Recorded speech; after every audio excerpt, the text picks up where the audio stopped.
Hello and welcome to my channel. My name is Bots and welcome to Boots and Bots. Today we're going to talk about RAG, Retrieval-Augmented Generation. I know you've heard this a lot of times, and then if you've never understood the concept, today after this video I assure you're going to understand RAG and you will never forget what RAG actually is. Now let's go to ChatGPT and let's ask ChatGPT a question. What email did I send my mom yesterday?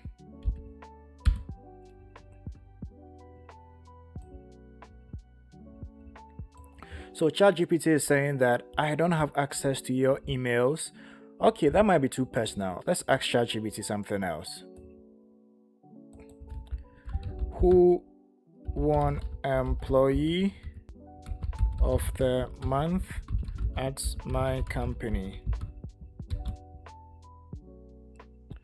So clearly, ChatGPT is telling you that I do not have access to company's internal information. So this problem is the whole essence of RAG, being able to augment whatever the LLM like ChatGPT already knows. So RAG is basically LLM plus external knowledge. This is the whole point of RAG.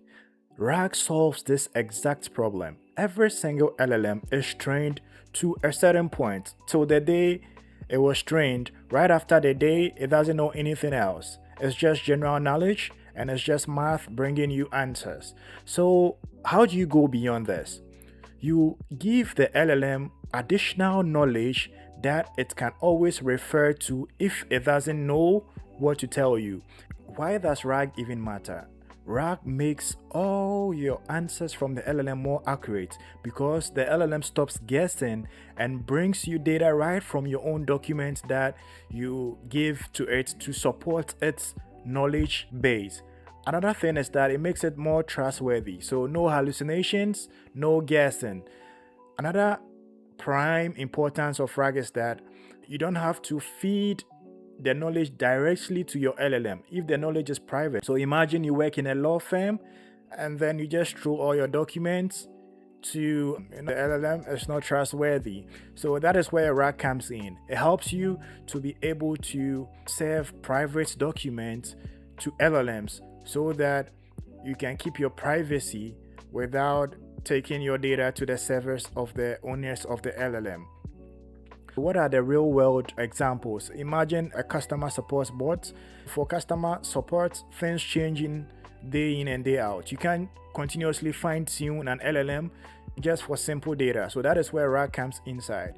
It just augments or adds on to what the LLM already knows. If the LLM is trained up till today and then tomorrow your company has an issue, you find a solution, and then you don't want people to come continuously to HR. You can just put it inside a small document and then expose it to your LLM so that your LLM can always infer from it, and this increases trust of the LLM and then reduces hallucination. Another thing is a chatbot that can reference live data. You can make databases into RAG and the LLM can always infer from these databases, and then this also helps increase the accuracy of LLMs. So the next thing is, what are the cons? We talk about the pros, what are the cons? So for RAG, that is Retrieval-Augmented Generation, it has some limitations that you have to be aware of.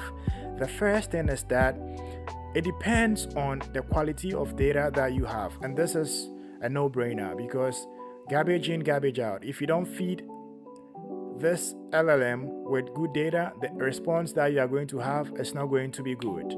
That is the first thing. And the second thing is that the retrieval can always miss some information, and then it can give you partial information or maybe just miss some information completely. And partial information can be wrong information. It might not necessarily be wrong, but partial information can also cause issues. So these are some of the limitations that comes with RAG. Another thing that I want to pinpoint is that, so imagine you have documents about 100 RAG works really nice. If you increase it to 500, RAG will still work really nice with some minimal accuracy loss. But as soon as your document exceeds about 10,000, that is when RAG begins to lose quality fast. As soon as your RAG documents exceed about 10,000 documents, the quality of RAG dwindles quickly. So the good old RAG becomes very slow, and then there will be a lot of accuracy drops. And that is why it's not recommended to use too many documents in Retrieval-Augmented Generation. So these are some of the limitations that comes with RAG.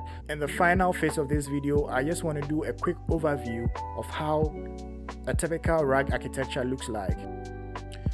So this diagram here explains the full flow of RAG. And mind you, this is just one type of RAG called naive RAG. So what happens here is that you have your raw document. So the raw document, let's say it's about 800 lines. So the 800 lines is going to be divided by 10 each. So in total, you have about 8 chunks here. And then these chunks, you take each chunk here is embedded, and understand embedding as just some mathematical representation of whatever document you have here. So that this one here, this vectors here, is just a direct representation of the chunk that you have here. So now this goes into a storage called a vector storage. This here are vectors. These numbers you see here are actually vectors. That is why this is called a vector store. So whenever a user asks a question, okay, so the user asks a question, immediately the retriever comes in and then takes this question. So your question itself is also embedded. Your question itself is embedded into a vector. Then the retriever matches whatever you are asking to the database here. Remember, we have a vector store here. This is the same thing here, the vector store here. So your question that you are asking is matched directly to see the similarity of what you are searching to whatever that is in the library. So once the relevant information is found, that is when the LLM comes in. So the LLM is like the orchestrator in the whole RAG. So the LLM takes your question plus whatever the retriever brought and its own knowledge and puts everything together. And that is how RAG works. So the whole thing is blended into a very nice answer and then brought back to the user. So this is a simple representation of how RAG works, and I hope this helped. If you like this video, don't forget to share and definitely subscribe to this channel for more exciting content coming soon. This is Bots, and welcome to Boots and Bots. Thank you.